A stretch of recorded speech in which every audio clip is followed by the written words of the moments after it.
आपने ये नोटिस ज़रूर किया होगा, अमेरिका, कनाडा, ऑस्ट्रेलिया और ब्रिटेन, ये 4 देश ऐसे हैं जो फ्रीडम ऑफ एक्सप्रेशन को लेकर भारत को हर बार घेरते आए हैं। और अब जब ये स्थिति उन पर आ रही है तो ये चुप हो जाते हैं या अपना मुंह ही फेर लेते हैं। तब भारत के कहे हुए शब्द ये एक कान से सुनकर दूसरे कान से ही निकाल देते हैं। और इस बार भी ब्रिटेन की तरफ से फिर से इसी तरह की कोशिश की गई है, जिसमें भारत को ही नीचा दिखाने की कोशिश की गई है। दरअसल हाल ही में कंगना रनौत की फिल्म इमरजेंसी को लंदन में विरोध प्रदर्शन का सामना करना पड़ा है। और ये फिल्म भारत की पूर्व प्रधानमंत्री इंदिरा गांधी के जीवन पर आधारित है, जिसमें 1971 के भारत पाकिस्तान युद्ध, 75 की इमरजेंसी और 84 के ऑपरेशन ब्लू स्टार जैसी ऐतिहासिक घटनाओं को दिखाया गया है। हालांकि खालिस्तान आंदोलन और बाकी कुछ घटनाओं को ज़्यादा प्राथमिकता नहीं दी गई है, ताकि कोई अनावश्यक विवाद ना खड़ा हो जाए।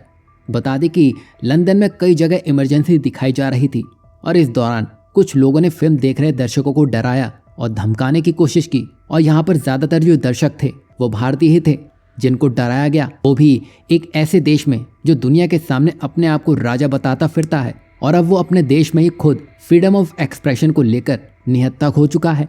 वहीं भारत के विदेश मंत्रालय ने कहा है कि प्रदर्शनकारियों ने उत्तर पश्चिमी लंदन, बर्मिंघम, मैनचेस्टर और कई अन्य शहरों के थिएटर्स में घुसकर स्क्रीनिंग को बाधित किया है। साथ ही नारेबाजी करते हुए उन्होंने थिएटर्स पर दबाव बनाया कि फिल्म हटाई जाए। और मामला इतना बढ़ गया कि ब्रिटिश संसद में सांसद बॉब बेकम ने इस पर सवाल उठाया और पूछा कि क्या ब्रिटेन में लोग अपनी पसंद की फिल्म भी नहीं देख सकते हैं। वहीं भारत में ब्रिटेन में विरोधी तत्वों द्वारा हिंसक विरोध प्रदर्शन और डराने धमकाने की घटनाओं के बारे में ब्रिटिश सरकार के समक्ष निरंतर इस मुद्दे को उठाया जा रहा है। वहीं इतना सब होने के बाद भी ब्रिटिश प्रधानमंत्री कीर स्टारमर और उनकी सरकार ने इस पर कोई एक्शन नहीं लिया। साथ ही जिन थिएटर्स को सुरक्षा दी जानी चाहिए थी उन पर उन्होंने कोई एक्शन नहीं लिया और न ही प्रदर्शनकारियों पर कोई सख्त कदम उठाया गया। वहीं भारत सरकार ने इस मुद्दे पर अपनी गहरी नाराजगी जाहिर की है। विदेश मंत्रालय के प्रवक्ता ने स्पष्ट किया है कि फ्रीडम ऑफ एक्सप्रेशन केवल चुनिंदा मामलों पर ही लागू नहीं होना चाहिए। उन्होंने ब्रिटिश सरकार से सख्त कदम उठाने की मांग की है, खासकर उन खालिस्तानी तत्वों के खिलाफ जो इस तरह की गतिविधियों में अंदर तक घुस चुके हैं और बार बार इस तरह के कृत्य करते नजर आ रहे हैं।